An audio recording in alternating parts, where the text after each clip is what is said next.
영화 기생충의 천재 음악가 Genius musician 정재일, Jung Jae-il of the film 영상예술가 Parasite, 장민승, visual artist 그리고 Jang Min-seung, 세계적인 동물학자 and the world's 제인 renowned 구달. zoologist Jane Goodall. 훼손된 지구에서 함께 In the 살아가는 ruined earth, 생명체들의 we share 아픔과 the sorrows 분노를 and anger of the 공유하고 living things that 더 exist 늦기 together, 전에 우리의 and deliver 행동을 our 촉구하는 message that call our 메시지를 action 담았습니다. before it's too late. P4G 테마 영상 Together with the Wake Up P4G Call과 함께 theme video, Wake Up 2021 Call, P4G we now 서울 녹색 begin 미래 2021 정상회의를 P4G Seoul 시작합니다. Summit.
That we humans are not, after all, the only beings on the planet with personalities, with minds capable of solving problems, and above all, with emotions, feelings of happiness, sadness, fear, despair, anger, and certainly feeling pain.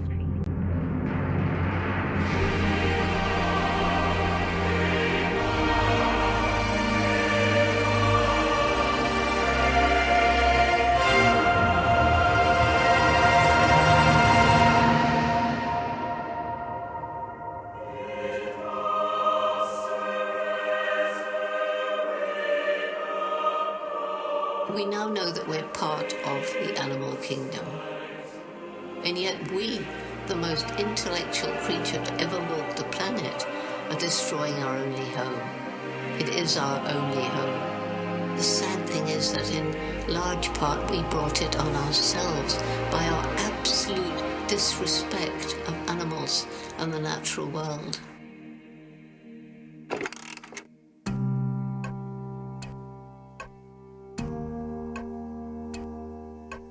Thing is that we're part of the natural world. We depend on it for food, water, for everything.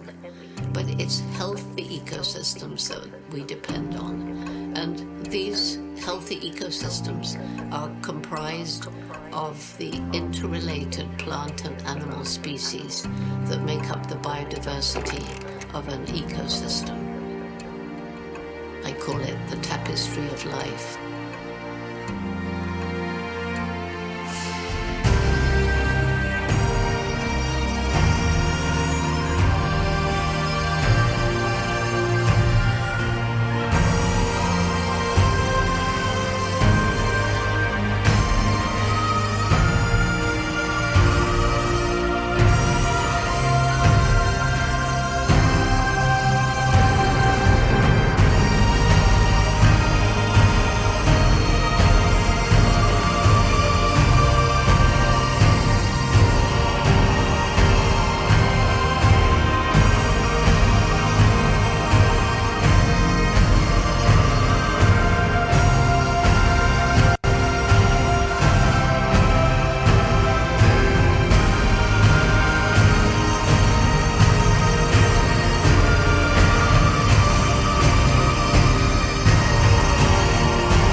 action. And we need to get together now.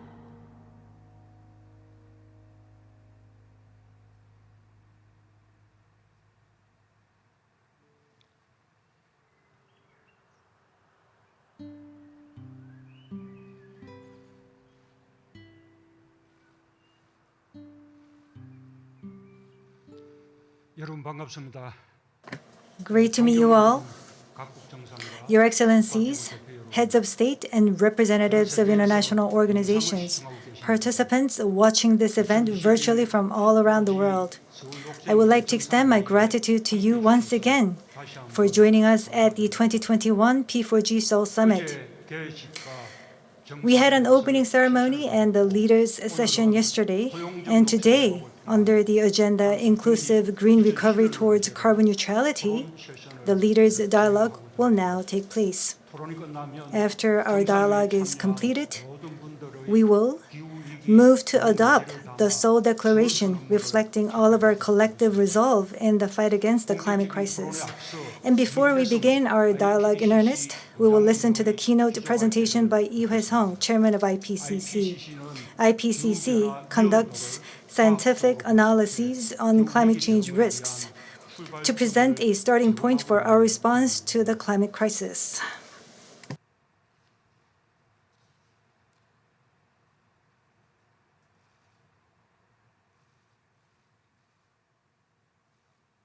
Your Excellency President Moon, Republic of Korea, Excellencies and distinguished participants, thank you for this invitation to the P4G Summit 2021. On behalf of the Intergovernmental Panel on Climate Change, I would like to congratulate the Republic of Korea for convening the Seoul Summit for Partnering for Green Growth and Global Goals 2030. This is an opportune time for the summit, as 2021 is the first year that the implementation of the Paris Agreement takes effect. It is an opportune moment also as the summit envisions providing a forum for mobilizing multilateral efforts toward carbon neutrality and SDGs. Carbon neutrality is a science-based global goal. It is based upon the findings of the IPCC's fifth assessment report and its special report on global warming of 1.5 degrees Celsius. Science tells us the climate is already changing because of human activity. We are currently on a path risking serious, pervasive, and irreversible impacts. But science also shows us the pathways that can lead to a sustainable and prosperous future. We can build such a future through a step change in technology innovation in many critical areas, such as enhancing energy efficiency, making low-carbon electricity the main source for heating buildings and powering vehicles, capturing, storing, and utilizing carbon dioxide before it escapes into the atmosphere, realizing the potential of clean hydrogen across many industries, massively expanding the use of sustainable bioenergy, exploring sustainable agriculture, and building the foundation for a circular economy. And stabilizing the climate is compatible with other goals like sustainable development and eradicating poverty. Developing the industries and technologies I just mentioned will create new economic opportunities, showing that stabilizing the climate can be a source of prosperity as well as avoiding risk. But action for the future must begin now. Our last special reports show that the need and possibility for urgent action are clear. Governments are responding to these findings with new commitments, which are not yet enough to keep warming below 1.5 degrees. And we look forward to seeing the P4G Summit catalyze enhanced efforts in line with science. Science continues to advance, and the IPCC will have more knowledge to share with you in the months to come. But you already know enough to act today. Thank you. 네, 의장님 감사합니다. Thank you, Mr. Chairman. IPCC의 1.5도 특별 보고 Since the IPCC's special report on global warming of 1.5 degrees Celsius was adopted, the international community has become more acutely aware of the climate crisis, with its response efforts gathering stronger impetus. The process thus far and the path forward were explained clearly in the presentation. Thank you. Next, with the start of P4G Green Future Week last week, 15 thematic sessions have been held to date, major outcomes of which will be presented to us now.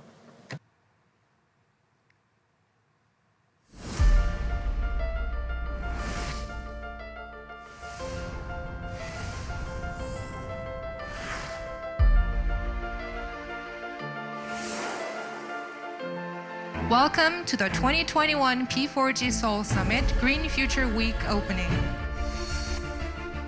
I believe that we need to decide to start negotiations on a global agreement on plastics at the resumed UNEA 5 next year.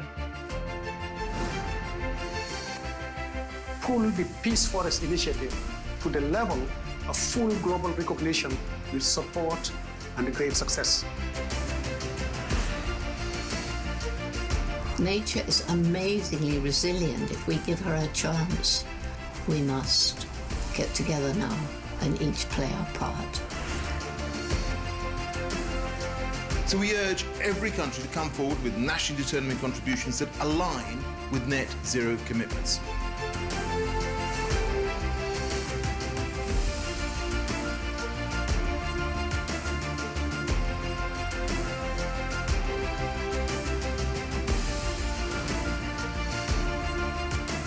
기업이 환경 문제를 자발적으로 풀 수 있는 시스템 구축을 통해서 해소하는 것이 방안이라고 생각합니다. The public sphere includes both citizens and governments, and they must work more closely together. Innovation policies and creating niche markets to allow the new solutions and technologies to grow. It is the foundation of trust in this multilateral process. I feel encouraged knowing you're all working hard for a fair and green future. You are the future. Seize it.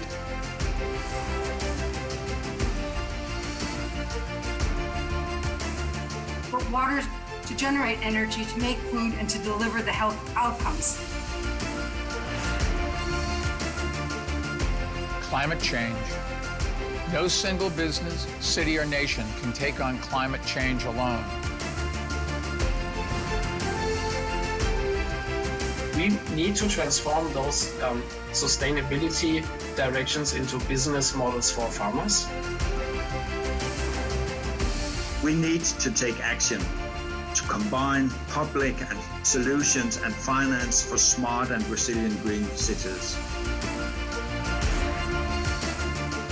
Address, among others, prevention and minimization, as well as recycling and financing.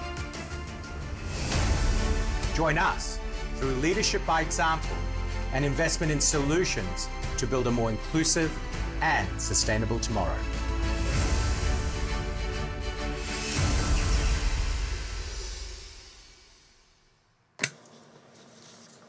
네, 감사합니다. Thank you. 물, 농업, 식량, From water, 목재 기술, agriculture and food, to green technology, ocean, energy, among others, in-depth discussions have taken place.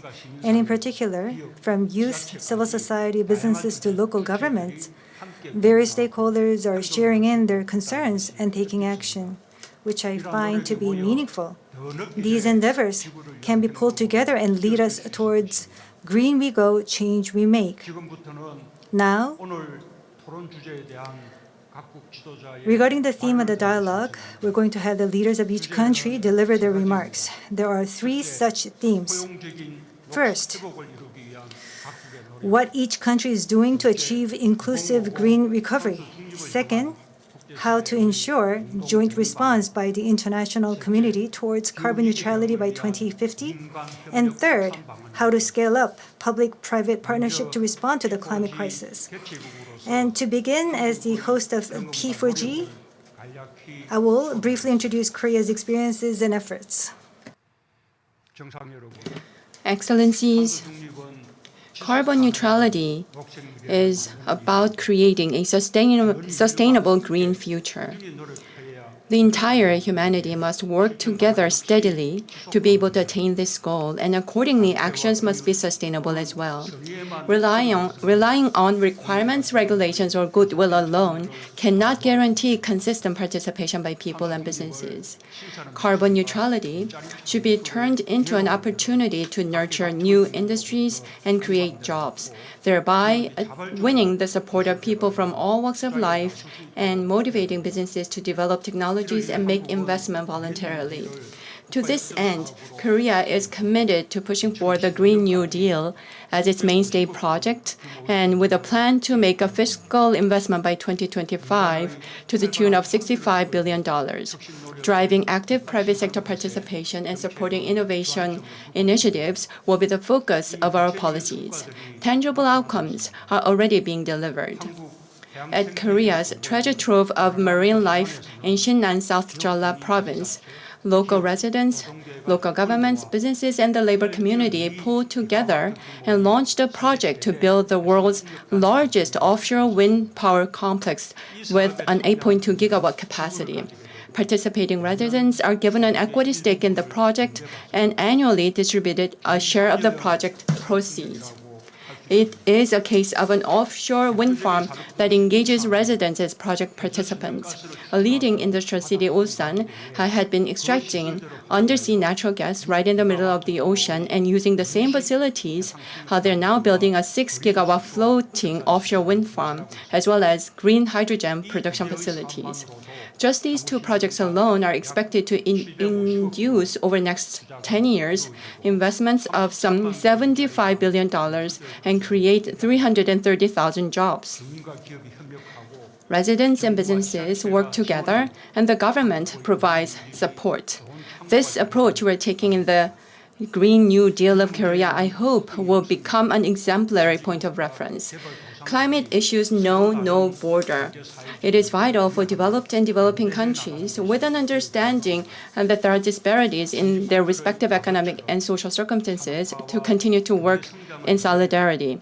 Just as it was the case for developed countries in the past, to those developing nations who have no other choice but to rely on fossil fuels for industrialization and economic growth, a path to net zero emissions is extremely challenging. Developed countries should increase support to share the burden these developing peers are shouldering. To enhance solidarity and cooperation in the international community, Korea stands ready to serve as a bridge between these two blocs. While actively working with developed countries to respond to climate crisis, Korea will also work through the Climate Technology Center network that opened an office in Seongdo, Korea last year, as well as the Green Technology Center to help developing countries acquire eco-friendly technologies. We plan to scale up Climate ODA and set up a Green New Deal trust fund at the Global Green Growth Institute, among others, to join in developing countries' efforts for financing and capacity building. Greenhouse gas emissions should be cut in shipping and vessels as well. Eco-friendly shipping and eco-friendly vessels should be pursued with a greater force. Korea, in 2019, when it convened the ASEAN RLK Commemorative Summit, pledged to bolster cooperation for marine debris management. Beginning this year, together with the Philippines and Indonesia, we're carrying out projects designed to build a stronger marine litter management capacity. I call for the UN-level discussions on a response to plastics in the ocean once again. I hope that Korea's endeavors to build public-private partnerships and promote global collaboration will advance the entire world's move towards climate crisis response and carbon neutrality. Thank you.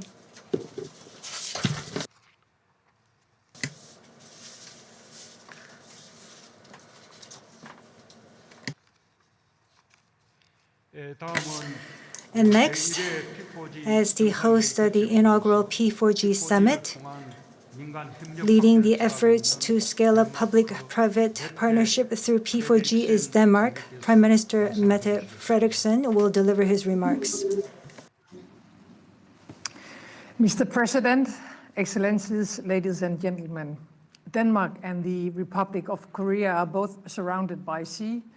We are all familiar with strong winds blowing. As many Danes riding their bike to work or school every day will tell you, this does not always feel like a blessing. But over the past 30 years, we have seen that those winds have changed our country.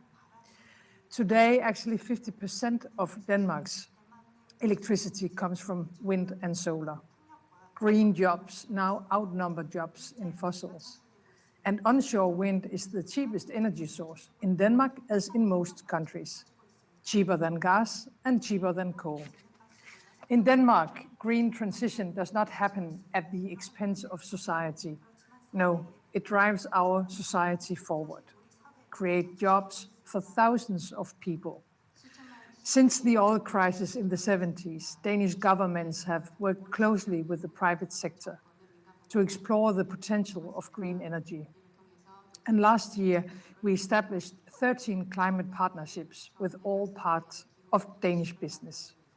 We are soon building the world's first energy island, entering a new era of clean energy. Partnerships are the backbone of Denmark's green journey.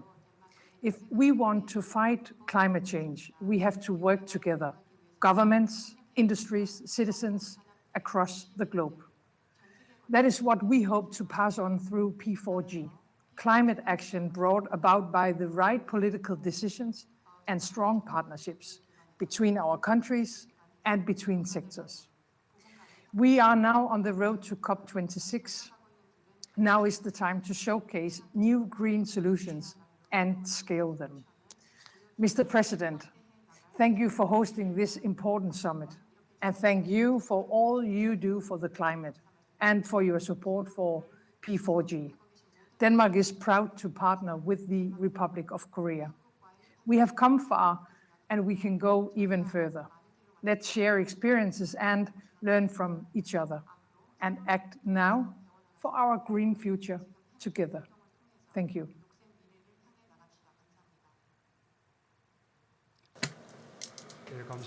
Thank you, Prime Minister, for your insightful comments. Denmark has a leading experience which could inspire many countries around the world. And as the next host country of P4G Summit, Colombia's President Ivan Duque Marquez will make his remarks. Colombia, together with the current host, Korea, and the immediate past host, Denmark, will work to develop P4G in a more systematic manner. President, the floor is yours. Thank you so much, President Moon. It's a great honor to participate in this summit, and I want to express my gratitude to you for organizing such a special event. Also, I express my gratitude to all the heads of state and leaders that are participating this morning. Let me begin by saying that Colombia only represents 0.6% of all the CO2 emissions that are emitted every year. Nevertheless, Colombia is one of the 20 more affected countries in the world by climate change. Saying that, Colombia is making a big bet, a historical bet. We want to reach by 2030 a reduction of 51% in our CO2 emissions. And we have committed ourselves to reach by 2050 carbon neutrality. Now, the question is, how is it that we're going to get there? And this is very important because the first element that we have put before the Colombian people is energy transition. When we assumed office in August 2018, only 0.2% of the energy matrix was wind and solar, non-conventional renewables. But today, we're on the track of making the largest expansion of renewable energies in Latin America and the Caribbean. And we expect that we're going to pass from 0.2% to 40%, 14% of the energy matrix by the end of our term. Saying that, it is very important to highlight that when we assumed office, less than 50 megawatts were based on non-conventional renewables. And by August next year, we're going to be above 2,000 megawatts. That transition is also connected with another element, clean mobility. We're making a big bet on electric vehicles, and now we have the largest public transportation fleet run by electrical vehicles in Latin America and the Caribbean. And we also have today the largest cargo fleet in electric vehicles that are moving in the Colombian countryside. By that, it is also important to highlight that we have made a big bet on the circular economy. Produce conserving and conserve producing. Reduce, reduce, recycle has been used as a mantra in the private sector. And we have launched the Leticia Pact to fight deforestation. And we have joined the initiative of the 1 trillion trees, that by the end of our term, we're going to have 180 million trees planted in Colombia. And by the end of this year, 125 million trees. We want this to continue. And that's why we want to put this in the context of what we call nature-based solutions, that we have natural preservation contracts, and that we expect that green businesses and the concept of biodiverse cities are also embraced locally, so that this is a joint effort by all the governance in our country. Now, on the question on how can we develop more PPPs and how can the whole world collaborate on these efforts, we consider that a capital increase in the Inter-American Development Bank, and also the promotion of resources from the World Bank, and also the IMF and other multilaterals linked to green recovery and building back better after the pandemic with green conditions, it's something that must be a must. And we also expect that the contribution of the private sector accelerates. And that's why we have created fiscal incentives so that the private sector accelerates their participation. And we expect in the next weeks to have the first energy storage bid in Latin America and the Caribbean, where the private sector can also contribute to the energy transition and also to energy sustainability. That's the bet that we have, and we are committed to achieve these targets. Reduce by 51% our CO2 emissions by 2030 and reaching carbon neutrality by 2050, combining all these elements. Colombia has 6% of the Amazon basin, but that 6% represents more than 35% of our soil. We have 50% of the world high altitude ecosystems. So embracing this cause is also protecting the sustainability and the identity of our country. Thank you so much once again, President Moon, and thank you to all the participants. Colombia is highly committed to the P4G initiative, and we will continue to embrace this cause day by day, as we will do it in the COP that is going to be celebrated this year. Thank you so much.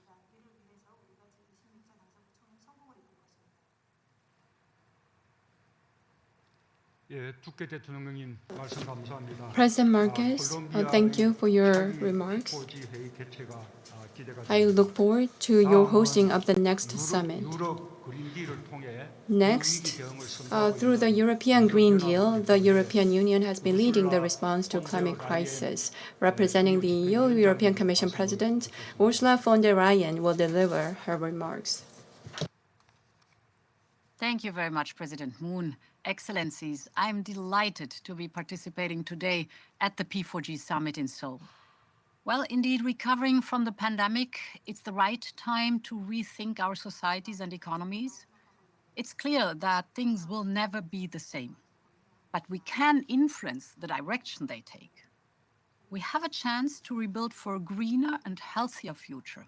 And that is what the European Green Deal is about, our new growth and innovation strategy. Europe aims to be the first climate-neutral continent by 2050.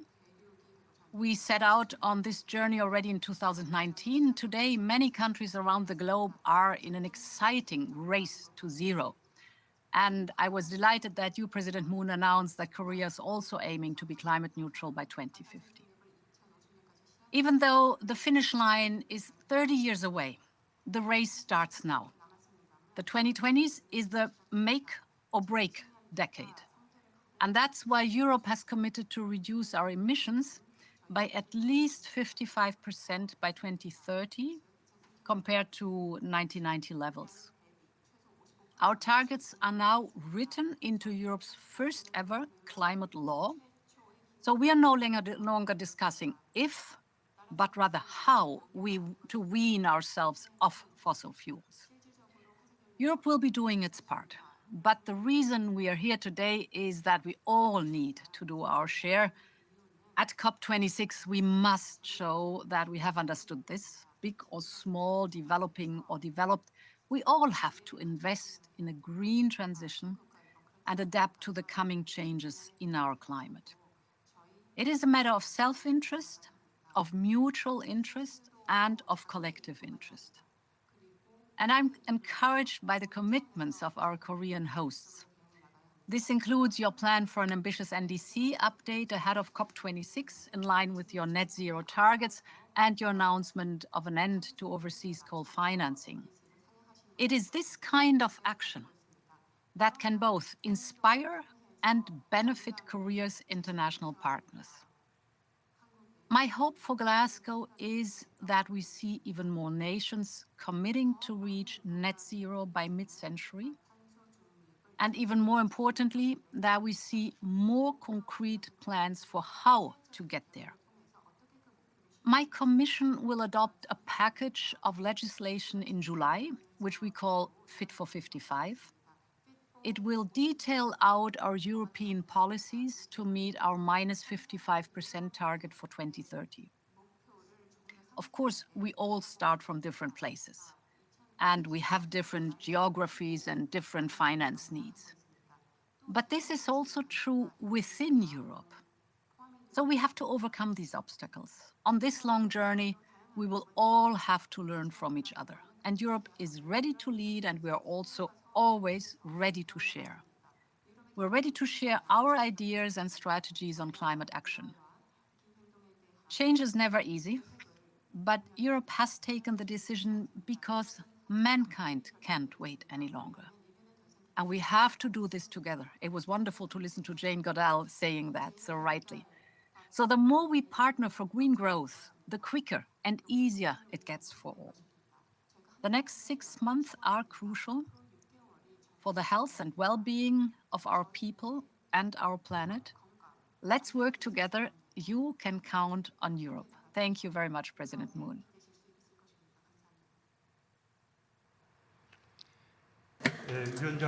Thank you, President, for your constructive remarks. Thank you again. In responding to the climate crisis, the EU is taking a leading role, and I want to pay my tribute to that. Next, Prime Minister of Vietnam, Pham Minh Chinh, will take the floor. I'm very pleased to see you, President. Prime Minister, Vietnam, as a P4G member country, has established its National Green Growth Strategy 2030 among various other efforts to tackle climate change. Prime Minister Chinh, the floor is yours.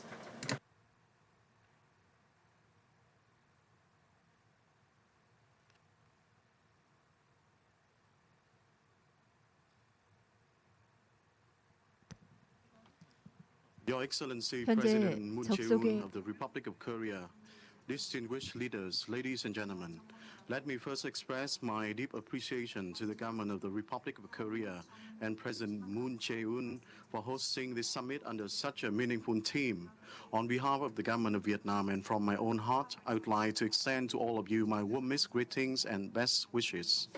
Ladies and gentlemen, the world is now witnessing the compounding effects at an unprecedented scale and scope arising from three major catastrophes, namely the COVID-19 pandemic, climate change, and natural resources depletion, not to mention the aging population in many countries. These challenges have left dire and multidimensional consequences not only for today, but also for future generations. However, the pandemic and those challenges and hardships have shown us more clearly the importance of environmental protection and harmony between human and nature, and created a momentum to push our advancement and capability. More than ever before, we must be of one mind and join hands to strike a balance between the urgent need for economic recovery and the demand for greener and more sustainable growth in the post-COVID era. This is both an objective and a pressing requirement for development of all nations. Accordingly, I'd like to make the following proposals. First, green recovery, green economy, and circular economy must be vigorously pursued at the national, regional, and global levels under the general framework of the United Nations Sustainable Development Goals 2030 and the Paris Agreement on Climate Change. We need to alter the way of thinking, methodology, develop practical approach, and shift from passive response to harmonious, compatible, and effective combination of active response and transition towards a green economy.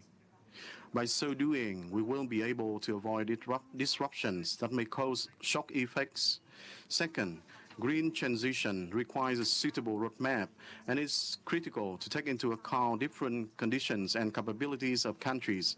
Developed countries should continue to take the lead in realizing their emission reduction commitments. They're also expected to provide financial, technological, and institutional assistance to developing countries and severely affected nations by climate change. Third, it's imperative to develop institutions to encourage the support and engagement of all stakeholders, particularly business community and the people. It is indeed crucial to promote public-private partnership projects for green growth and establish new value chains and sectors through greening industrial and agricultural production and services. Fourth, it is essential to enhance adaptability for the regions worst hit by climate change, including the Mekong sub-region and Vietnam's Mekong Delta. The severe challenges in those regions call for the close and responsible cooperation from the international community, especially in the sustainable management and use of cross-border water resources. This will help ensure food and water resources security in the region and the world at large. Fifth, preventing and curbing COVID-19 pandemic successfully are the most urgent for growth to bounce back. The efforts of each country are of paramount importance, but effective international cooperation is indispensable. Such collaboration spans from the empathy for the emotional and material loss of others, sharing of technology, financial and medical resources, especially vaccines, facilitation of international trade and investment, to cooperation in enabling transportation and movement of people and goods between countries and avoiding disruption of global supply chain. Six, we need to uphold the spirit of unity, responsibility, and mutual respect among countries in the common interest of humanities given the current situation. We must sustain a favorable international environment and continue to promote peace, stability, and cooperation for development. This will benefit our economic recovery and international cooperation. Ladies and gentlemen, as for Vietnam, Vietnam is determined to pursue its dual goal despite numerous challenges. This means curbing the pandemic effectively while fostering fast and sustainable socio-economic recovery and development. Vietnam is striving to ensure harmonious, rational, and effective development, balanced economic growth and cultural and social factors, environmental protection, and climate adaptation. These objectives will be accomplished on the basis of the following focuses. First, viewing growth model, transformation, economic restructuring, green growth, market demand, newly emerging industries, and enhancement of productivity as directions for development.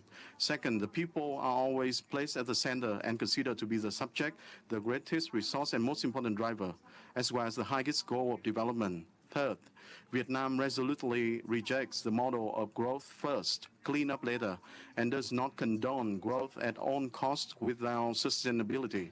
And Vietnam will certainly not pursue pure economic growth at the expense of social progress and equality.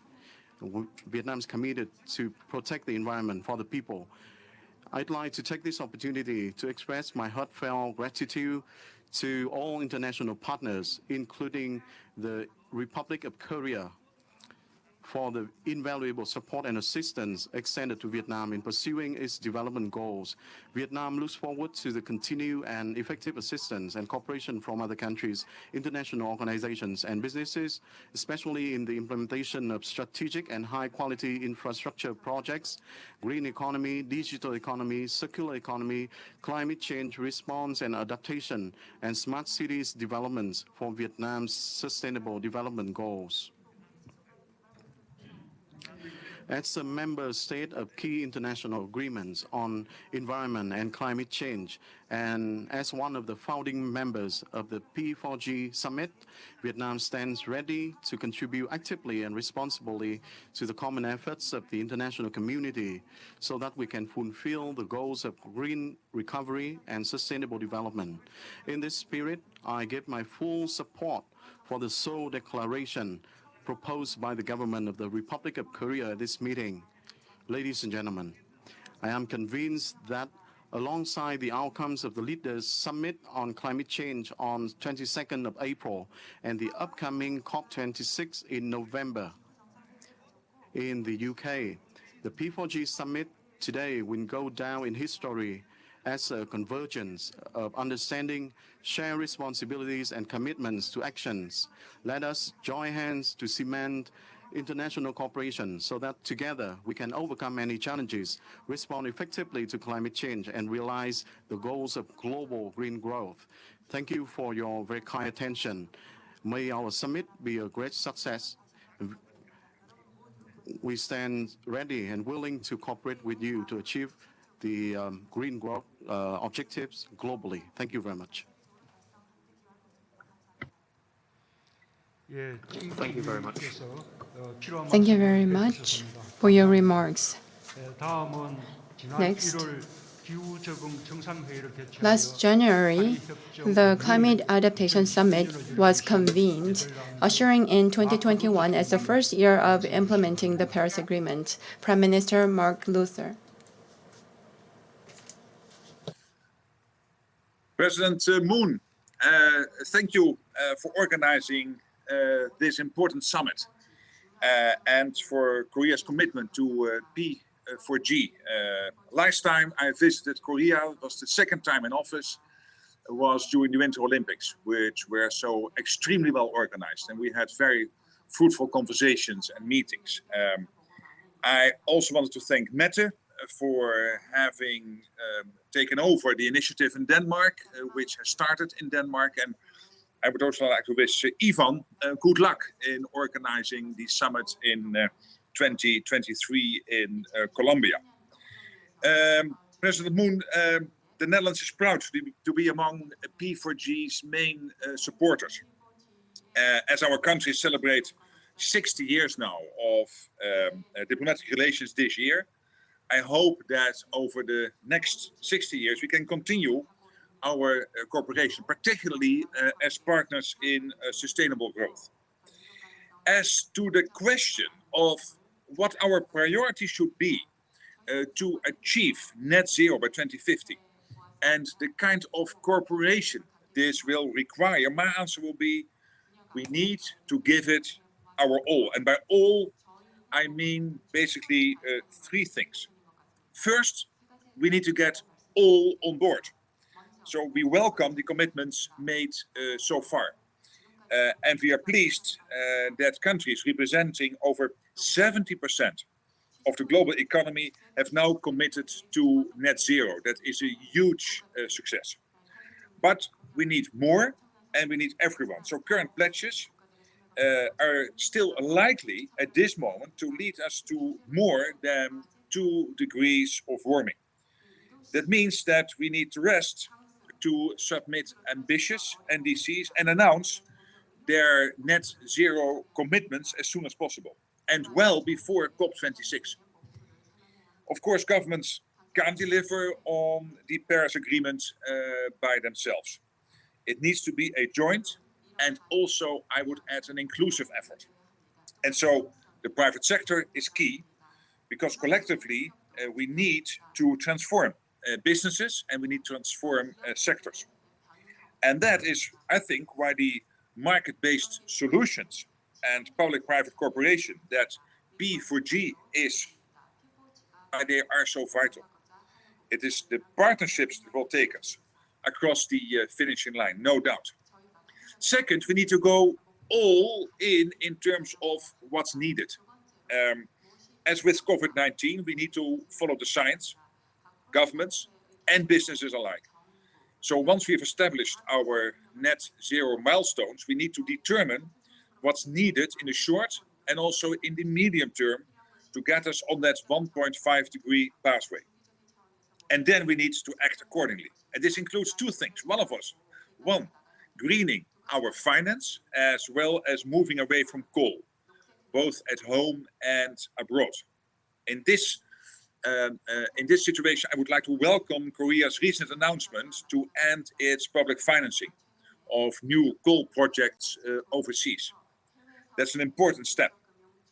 Secondly, we need to move beyond carbon neutrality to climate neutrality. So from carbon neutrality to climate neutrality, and to invest in both mitigation and adaptation. You already mentioned, President Moon, the climate adaptation summit we hosted in January. And finally, we need to go all out in delivering our commitments. This decade has been dubbed the decade of action, and that has been the reason. When it comes to putting all this into practice, we need the next few years to really deliver. So the next few years will be crucial. And here I see P4Gs as a key delivery mechanism. It will help us to follow through on our commitments to the Paris Agreement and SDGs, including beyond COP26.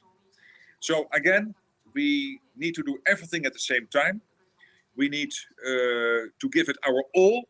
And having said that, Mr. President, I would like to thank you for organizing this again and for having the opportunity to share my thoughts. And I'm very keen to listen to the other contributions. Thank you so much.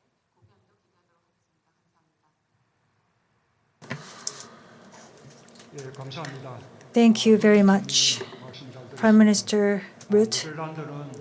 The Netherlands is always playing a very important role in responding to the climate crisis.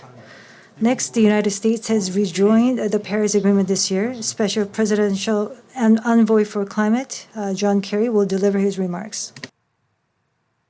Well, thank you very much, Mr. President. Thank you to the Republic of Korea for hosting this timely summit on inclusive green recovery. And it was great to be with you in your visit to Washington just the other day. As the world emerges, and many leaders have already said this, from the pandemic, this is a great opportunity for us to reflect on what our post-pandemic world should look like. I know that everyone wants to get back to normal, but unfortunately, we can't be satisfied with that because the fact is normal was already a crisis, an existential one. And if we decide to go back to business as usual, which we are unfortunately seeing in many places, then if we rebuild on autopilot, by default, we are choosing the climate crisis. And that is obviously unacceptable, and future generations will never forgive us for that. In order to avoid the most catastrophic effects of the crisis that we're in, the scientists have been unusually unequivocal. They have told us with certainty that we must work now to limit the Earth's warming to no more than 1.5 degrees Celsius. And we have to reach those net zero emissions by 2050, though many of the promises of 2050 without accompanying plans for 2020 to 2030 leave many of us wondering about the future. 30 years is a long time from now. The harsh reality is we are not on track to accomplish that. Far from it. So we do need to step up our ambitions across the board, and we need national governments to raise the ambition of their 2030 emissions targets. That is exactly why President Biden last month on Earth Day announced an ambitious new target for the United States. And that is a target not just to make up the difference of being absent for the last 4 years, which is inexcusable, but it is a target to try to achieve and keep alive 1.5 degrees. That's why we are pressing other countries to step up with their ambitions as well. Earlier this month, we were thrilled to hear from President Moon that the Republic of Korea is coming forward as early as it can with its own revised 1.5 degree aligned 2030 target. And we now have countries that represent more than 55% of global GDP fully committed to the 1.5 degrees. That obviously means we have another 45% to go. And we need to work with those countries in order to make that feasible. I would remind everyone that about a week ago, the International Energy Agency published a pretty damning report about the net zero transition. The bottom line, according to that report by an entity that was created by the fossil fuel industry, is that we're not in a good place. Emissions are too high now, and this year, they're actually rising at the second fastest rate in history. The IEA experts tell us that to get to net zero by 2050, we need to accomplish three things in this decade. Number one, we need to end the use of carbon-intensive, unabated fossil fuels that drive up emissions. Number two, we need to supercharge the deployment of clean energy technologies that already exist. And number three, we need to make major investments to develop and scale up innovative clean energy technologies. And even as we cut emissions, we must also build resilience if we're going to have a truly inclusive recovery. I heard the Prime Minister of Vietnam, my friend, who said that we have to do it according to the conditions of other countries, and this is true. But we all have to do it. We're all feeling the impacts of this crisis already. So we will double our public climate finance to developing countries by 2024 or sooner. We will work to achieve the 100 billion. And in addition, we are working with the private sector to bring literally trillions of dollars to the table now for investment in climate-related initiatives. It has been said again and again that government alone cannot and will not solve this crisis. And this is where the P4G and public-private partnerships to build sustainable and resilient communities are going to be critical. The good news is that getting to net zero by 2050 is not a hardship. It's an incredible economic opportunity. This will be the energy market, the transition market, represents the largest market the world has ever known. And this will be the greatest transformation since the Industrial Revolution. Entire new industries will emerge, industries with multi-trillion-dollar markets. Public and private partnerships can deliver the innovation and those technologies. And once technologies are developed, they will guarantee the markets for them will be viable commercially. So when we talk about net zero goals by 2050, we have to be careful of a complacency that can set in because some people say, oh, it's a long way off. It can be tempting to think that sometime in the next 3 decades, a development in science or technology is going to leapfrog and that some silver bullet will emerge to solve the problem. But while we absolutely must invest in innovation, and it plays a critical role, we have to act now with the technologies we have now, because we can't just bet on a future miracle. No breakthrough will be enough if we miss the opportunity now. So my friends, I repeat what others have said. 2020 to 2030 is the decisive decade. If we fail to make sufficient progress by 2030, it will become scientifically, physically, barring that miracle, impossible to be able to make the reductions that get us to net zero by 2050.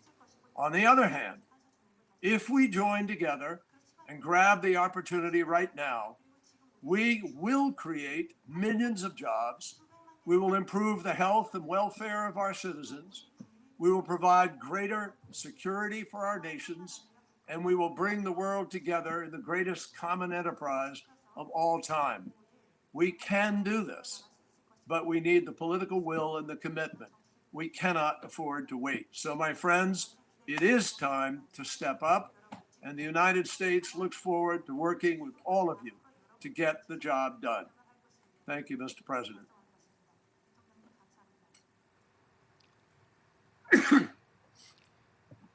캐리 특사님 감사합니다.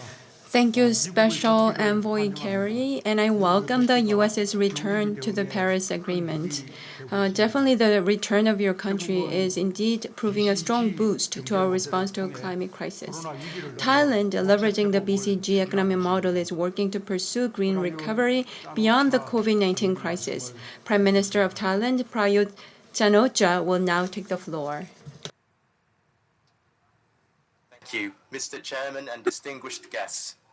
I wish to express my appreciation to President Moon for inviting me to this summit, given the ongoing COVID-19 pandemic. It is unfortunate that we cannot travel and meet in person. I do hope that we will be able to do so in the near future as intended. Having said that, this summit serves as an opportunity for us to discuss and exchange views towards achieving a truly green COVID-19 recovery. COVID-19 has impacted the international community in all aspects and has been a critical obstacle to achieving the SDGs. The pandemic recovery measures should therefore correspond with the implementation of the SDGs and the promotion of sustainable development, in particular, the One Health approach, which takes into account both humans and nature. In addressing these challenges, Thailand has adopted the sufficiency economy philosophy as a development approach which focuses on empowering humans, building resilience, and promoting balance between humans and nature to ensure inclusive development while leaving no one behind. Earlier this year, Thailand announced the implementation of the BCG economic model, or bio-circular green economy, in a holistic manner as our national agenda. It serves as one of several crucial approaches for the country to recover from the pandemic and to build Thailand back better and greener by utilizing science, technology, and innovation, upgrading our industrial capacity, improving productivity, reducing resource loss throughout supply chains, turning waste into value, and minimizing environmental impacts. The model encourages collaboration from all sectors, which is driven by a quadrilateral partnership consisting of government, private sector, academia, and the people to achieve recovery alongside balanced and sustainable growth. I believe that the BCG economic model is an approach that corresponds well to the summit's purposes and supports sustainable development, a shared goal of humankind. Looking ahead, the BCG economic model will be a key agenda in promoting cooperation and building partnerships between Thailand and the international community at all levels, especially in the APEC framework, of which Thailand will assume the chairmanship next year. On the environmental aspect, COVID-19 has hampered relevant cooperation in multilateral fora. I therefore would like to take this opportunity to encourage every country to accelerate its efforts in accordance with its commitment under international laws to address all challenges and to express our collective will to push forward for tangible outcomes at related meetings this year, particularly COP26, which will take place in the United Kingdom this November. An important example of Thailand's efforts to address these significant challenges is the drafting of an Act on Climate Change, a comprehensive law that encompasses all aspects of climate change. This legal framework will provide opportunities for more engagement from the private sector and communities. In the meantime, the Thai government has already set a target of 15 million electric vehicle usage, or around 1/3 of total domestic vehicles by the year 2035, to reduce pollution as well. This also includes the planting of 100 million trees to increase our forests, increasing the use of renewable energies, and reducing waste on land and marine debris in accordance with the strategies set by the government in order to achieve these goals. This will also support trade and industry while respecting human rights principles in business, especially respect, protect, and remedy. Ladies and gentlemen, the COVID-19 crisis has uncovered wide-ranging gaps of inequality both within and among countries. Therefore, I would like to invite every country to have consultations on new pathways, especially in technology and innovation exchanges across all levels and beneficial platforms.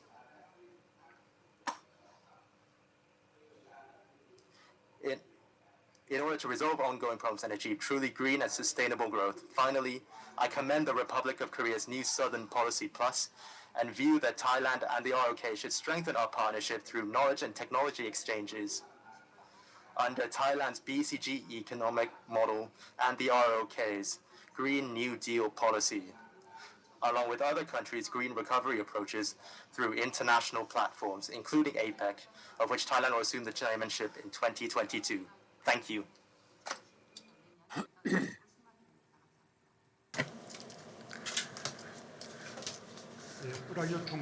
Prime Minister Prayut, thank you very much for your remarks.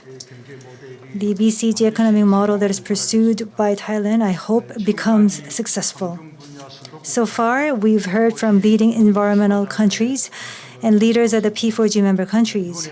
Now, we will shift gears to zoom in on the issues from a slightly different angle.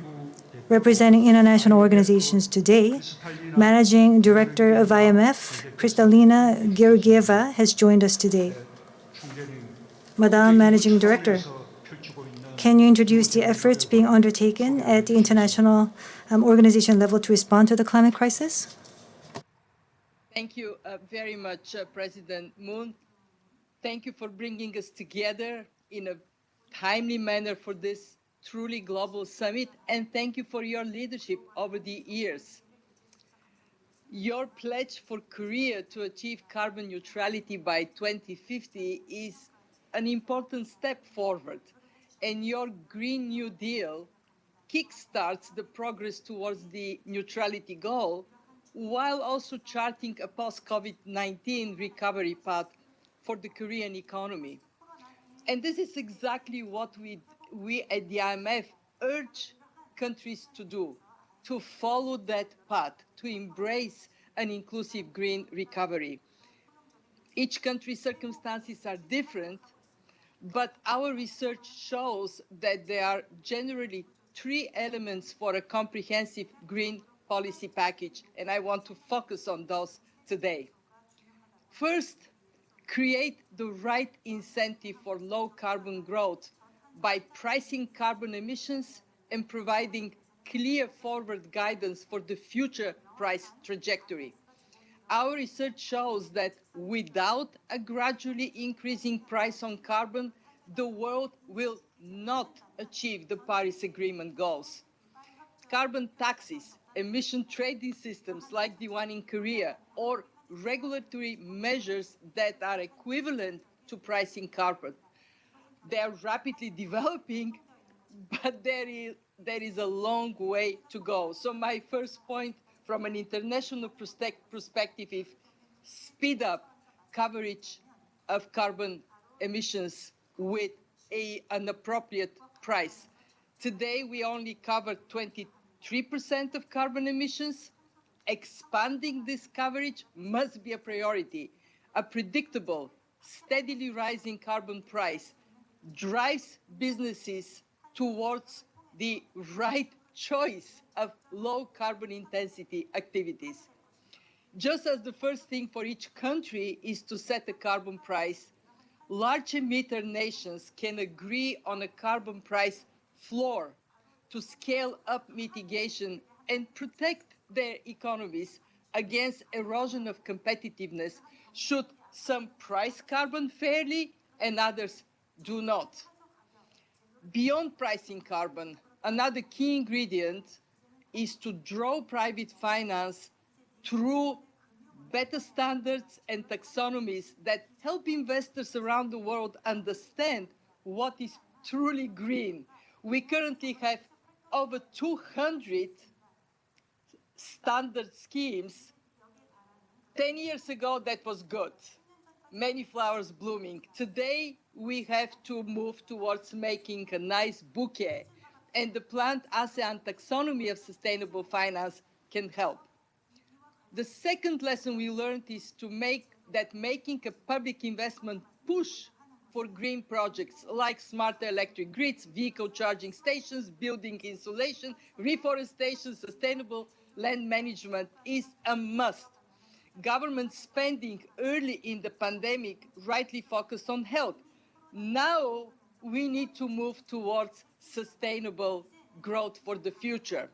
And as many countries recover, green investment is gaining momentum, and we see it in the EU, in the US, in Korea, and elsewhere. I just want to say I joined Special Envoy Kerry. This is a fantastic opportunity for growth and for jobs not to be missed. And of course, we need to expand public-private partnerships for the innovation the private sector would bring, so we have more speed in moving to green investments. Let me move to the third very important point, and it is a just transition. We need to support the parts of the economy and the people affected by the shift to low carbon growth. Governments need to use their fiscal capacity to create conditions for green transformation in areas that are currently relying on high carbon intensity activities. And vulnerable people should be protected by retraining, reskilling, and also by appropriate social protection measures. For instance, Indonesia is working to replace fossil fuel subsidies with targeted cash transfers so people in need don't bear the cost of this transition. And just as it matters within countries, just transition matters across countries. I'm so excited to hear many of you speaking loud and clear of the need to fulfill the 100 billion a year pledge for climate finance made in the Paris Agreement to help developing countries. Let me finish by a word about us. At the IMF, we are working with our members to integrate climate-related considerations in macroeconomic and financial stability policies. We are customizing our policy advice for an inclusive green recovery. And we are also collaborating with other institutions to advance this goal. We need all hands on deck. Special Envoy Kerry knows this is my phrase on this topic, ACT. P4G is a fantastic place because it is sober, but it is also optimistic and uplifting. And I'm so grateful to have been with you today. Thank you. Keep it up.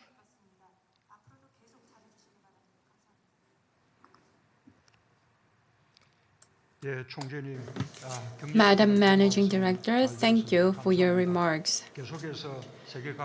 Next, before moving on, I would like to ask for your continued efforts to support countries around the world. Next, Prime Minister of Cambodia, Hun Sen, will take the floor. Cambodia is a member of the Global Green Growth Institute, which is a climate and environment-related international organization based in Korea. You are making great efforts to tackle this issue. Thank you. The floor is yours.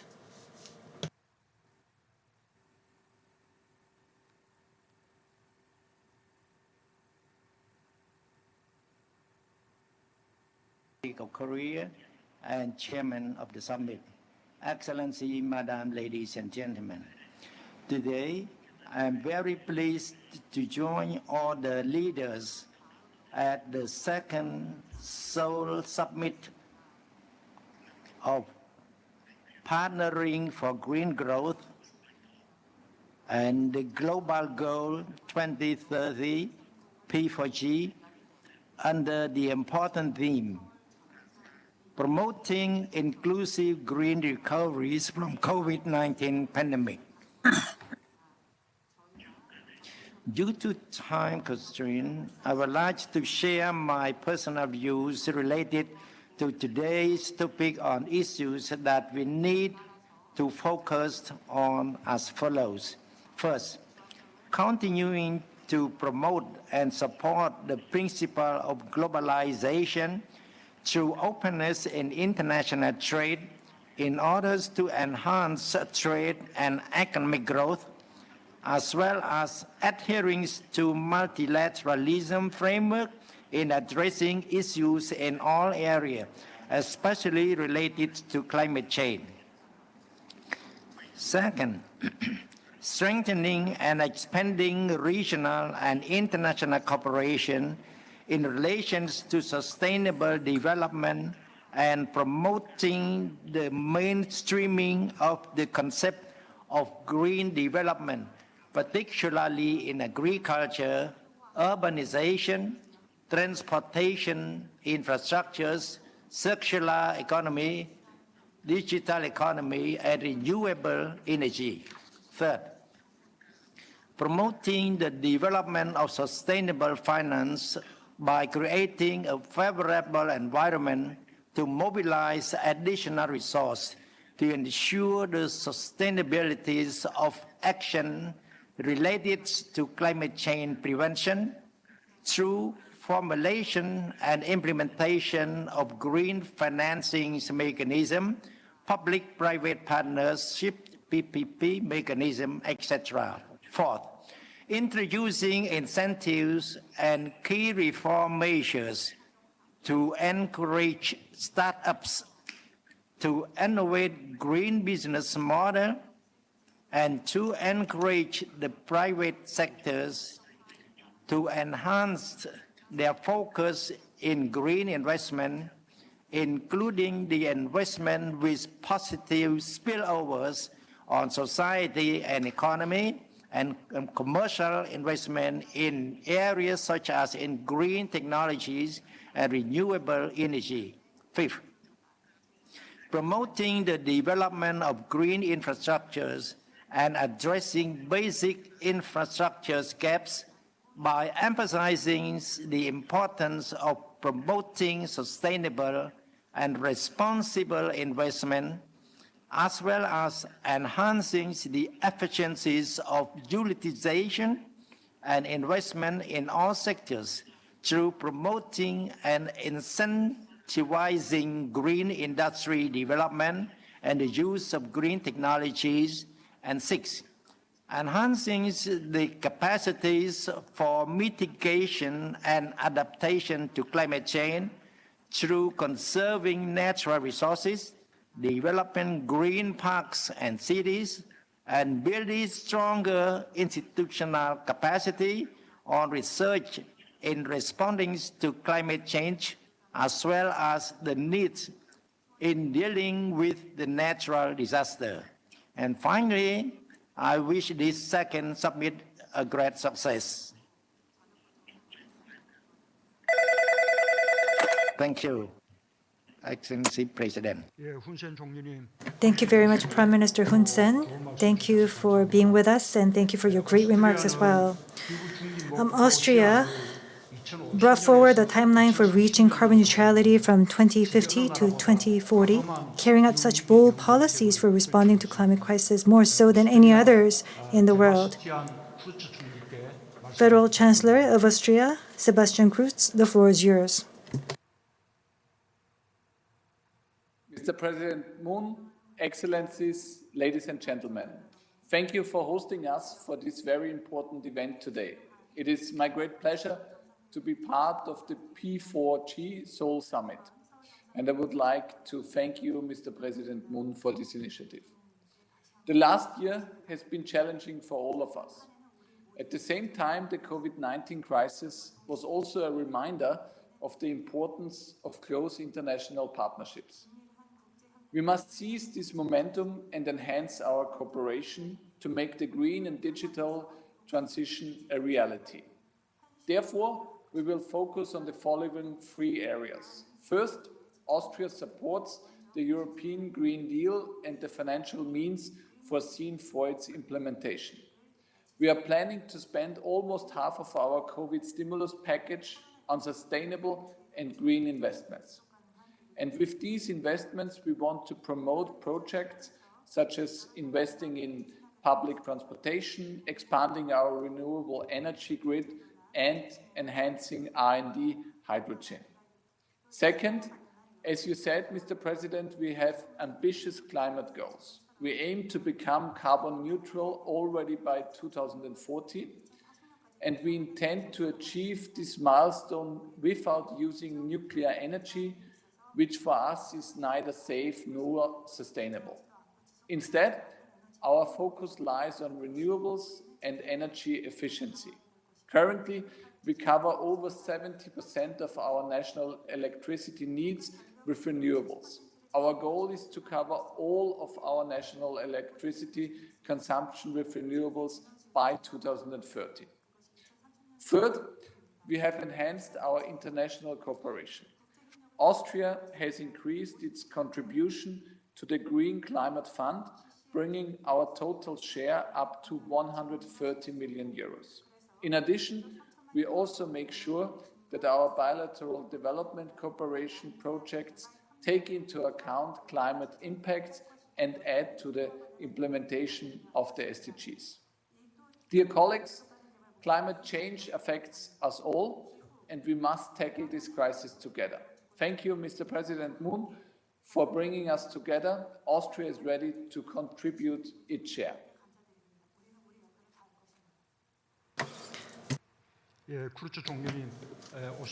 Thank you, Prime Minister Kurz.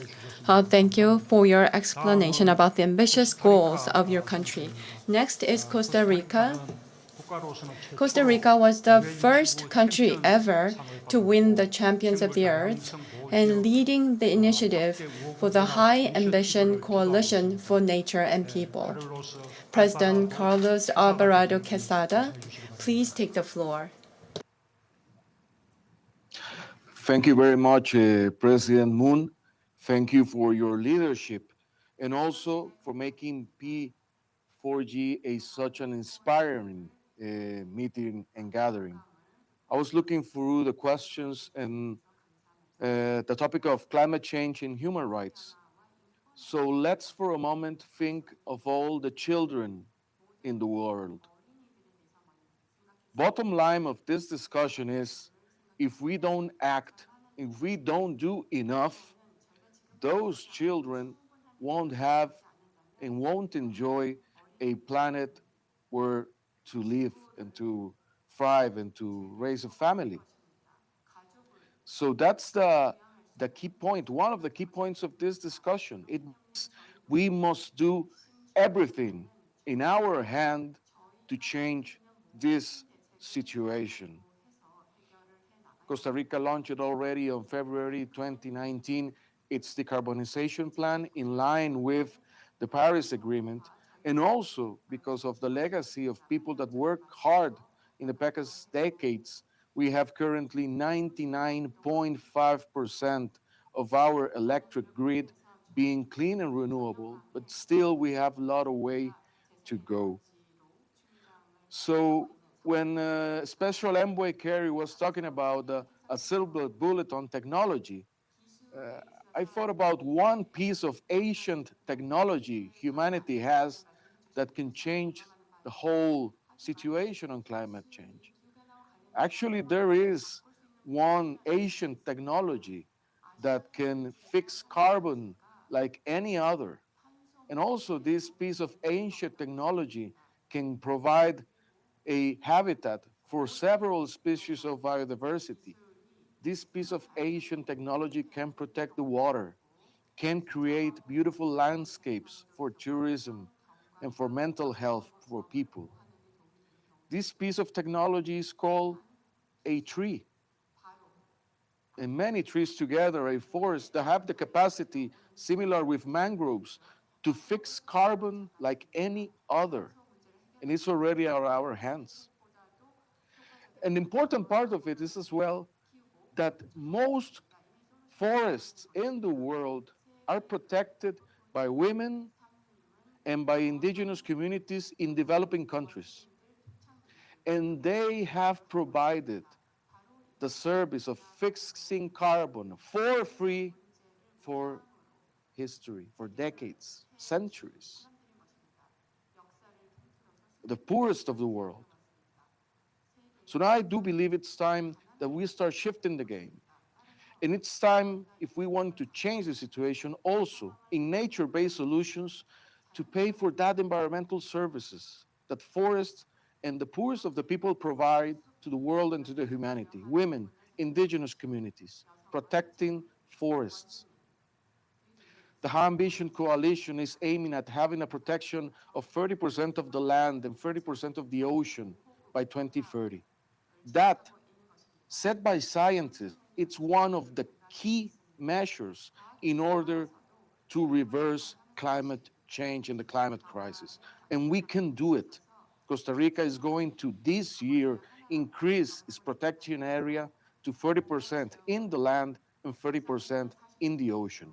And we call upon all the countries to join and do the same. Last but not least, the role by the G20 and the G7 is key. And currently, with the COVID-19 crisis, we're put to test because global solidarity that we require to tackle the climate crisis should be shown as well to tackle the COVID-19 crisis in terms of finance and in terms of vaccines. Because if that doesn't happen, what will be the moral standard that we will be aiming to change things at the current climate crisis? President Moon, thank you very much. I admire your country. I admire the goals that you are aiming at, and let's please keep working together to make these things happen. All the best to you all, Excellencies, and especially to you, President Moon.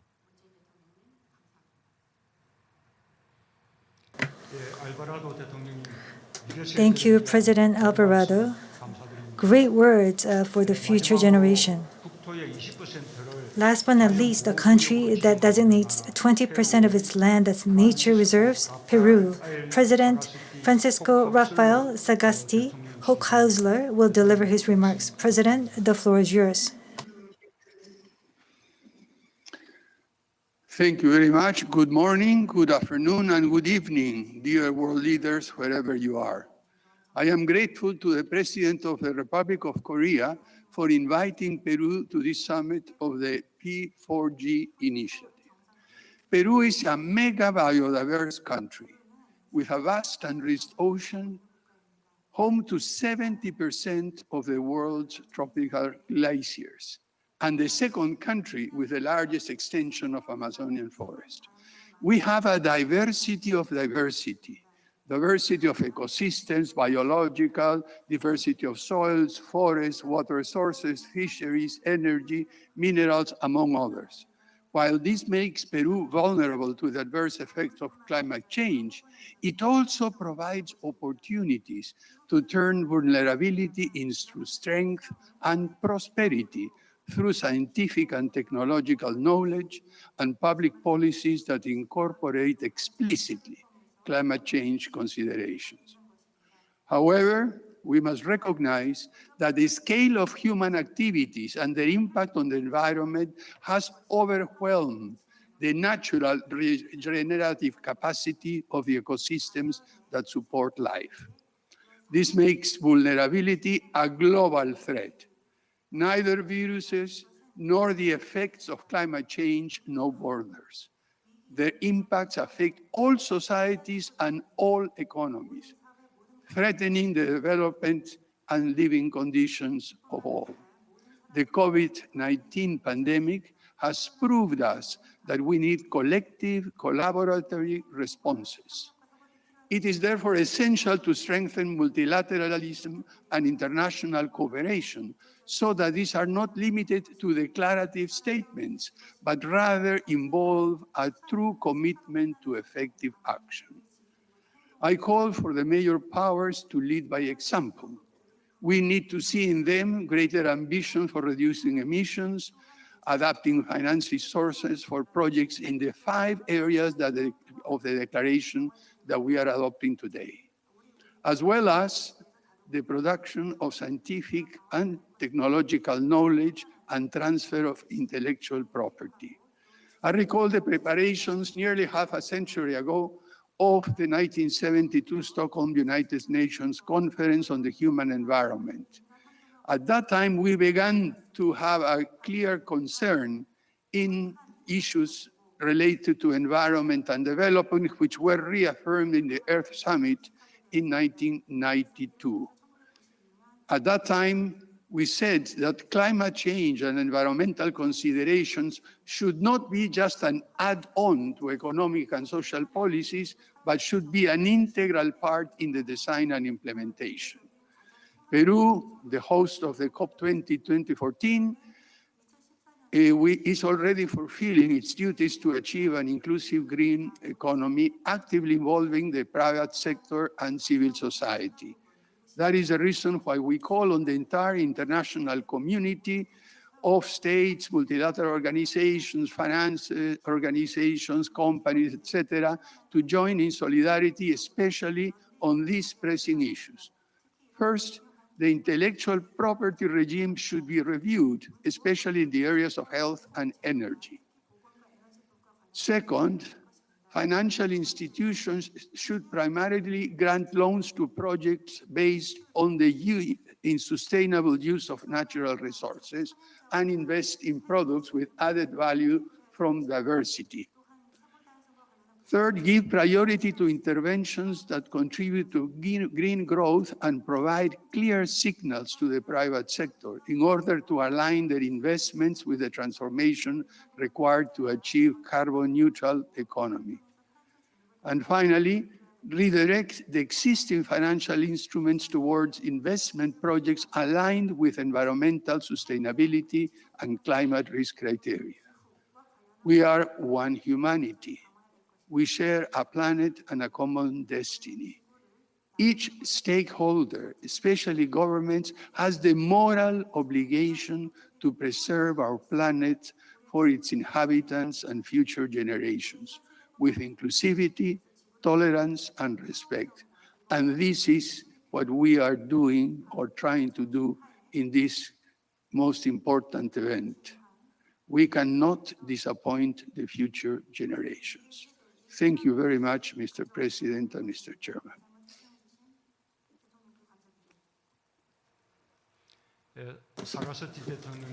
President Sagasti, thank you very much for your remarks.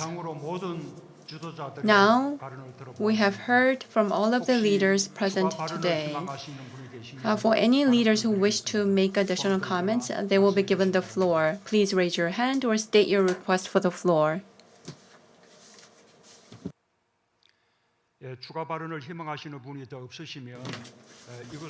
If there are no additional comments from the leaders, then we'll bring the leaders' dialogue to a close. I express my sincerest appreciation to you all for your participation. Each country may be faced with different economic and social circumstances, yet shares a common aspiration for a better future and sustainable development. We were able to reaffirm that we're united as one in our commitment.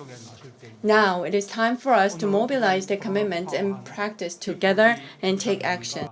The P4G Summit, which included today's dialogue, I hope, will serve as a catalyst for bringing forward inclusive green recovery towards carbon neutrality. Now we will move to adopt the Seoul Declaration.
Now, President of the Republic of Korea will introduce the declaration.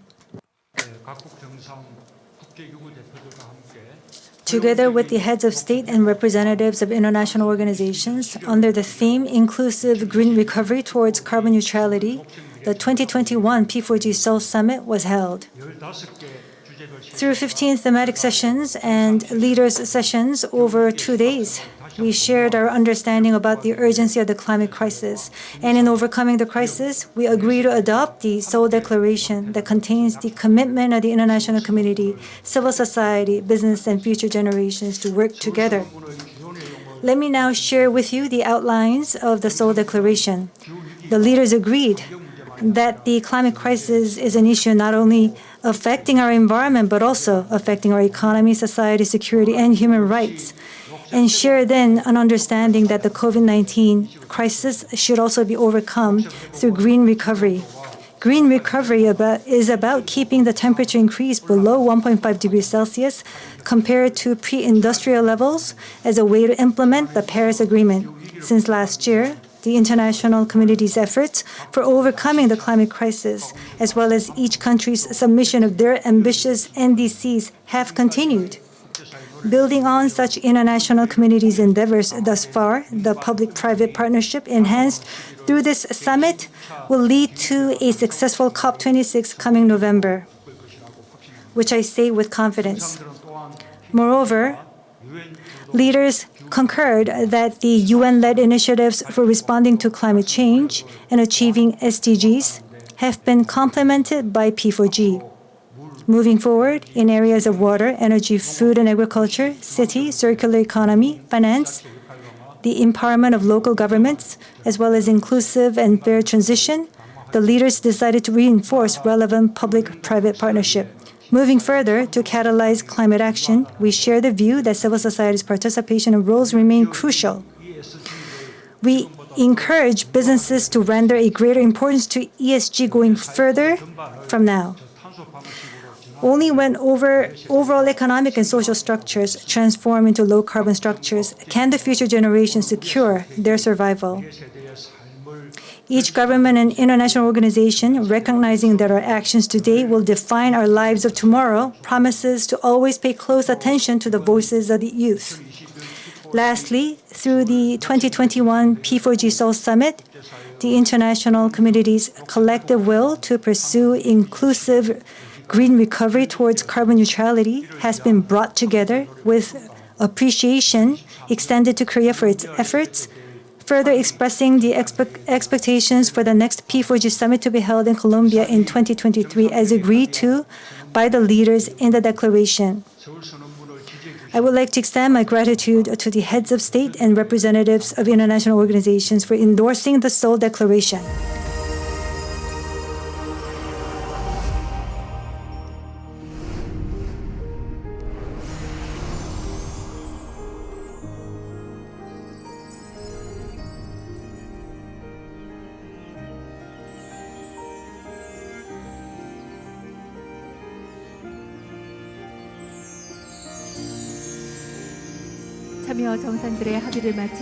Seoul Declaration that was endorsed by all participating leaders have been adopted. Please welcome the adoption with a big round of applause.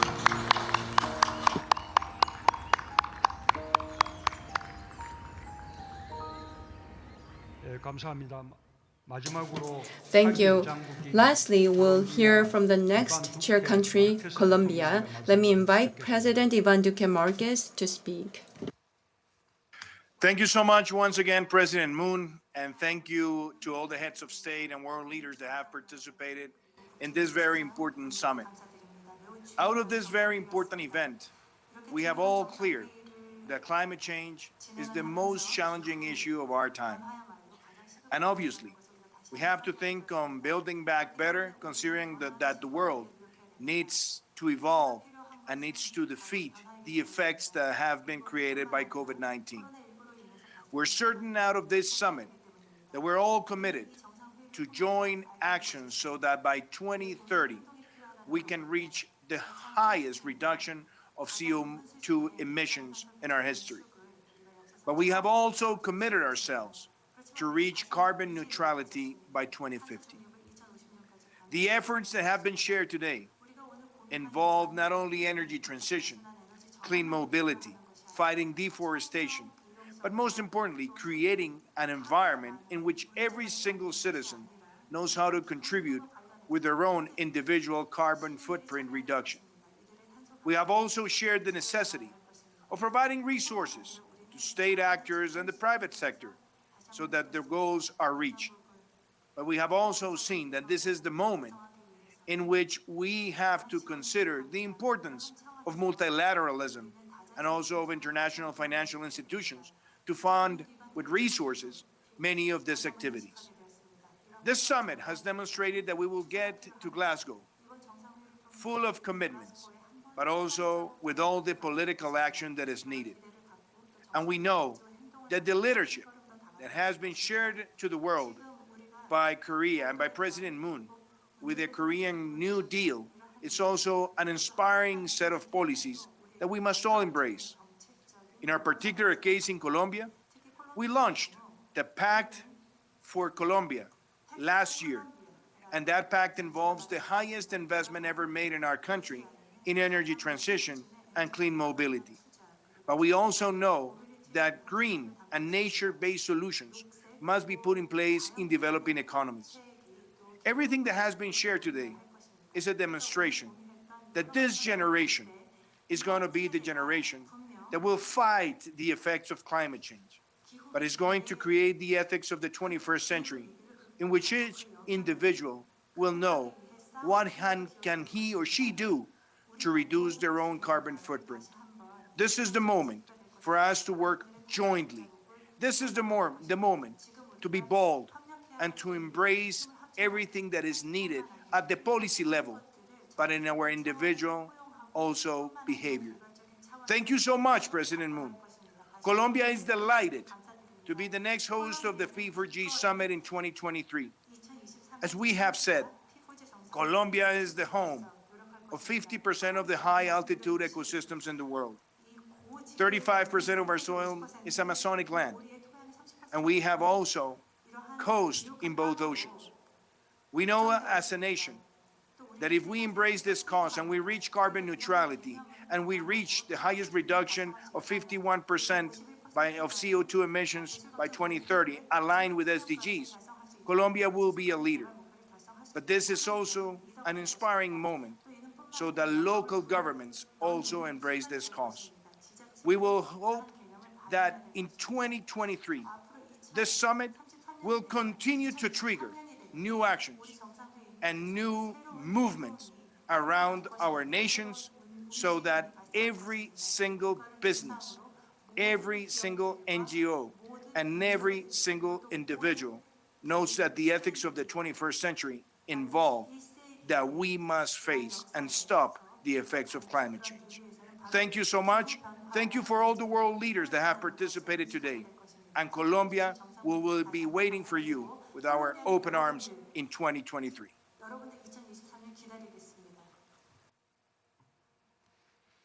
예, 두케 대통령님 감사합니다. Thank you, President Duque. 콜롬비아가 제3차 P4G I am confident that Colombia will be a successful host of the third summit and bring P4G to another height. Now, it is time to close our dialogue. Staying with us for such a long time at this virtual summit, you all contributed to reaching an agreement to adopt the Seoul Declaration. I thank all the leaders and representatives of international organizations once again. I hope we will provide an important impetus for broadening global support for carbon neutrality and sustainable society, as well as expanding green cooperation.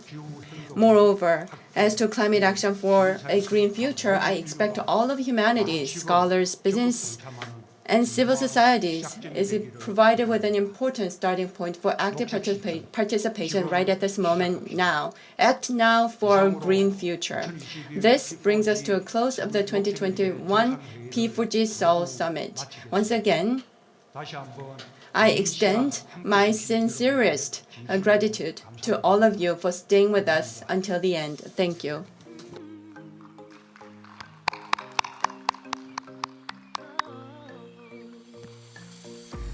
이상으로 더 늦기 전에 지구를 위한 행동 2021 Thank you. This brings us to a close of 2021 P4G Seoul Summit.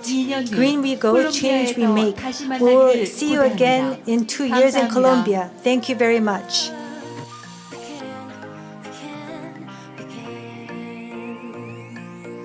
나를 숨쉬게 한 이 땅을 위해 지어준 일은 있을까 우릴 꿈꾸게 한 별들과 저 바다를 위해 We have to change it now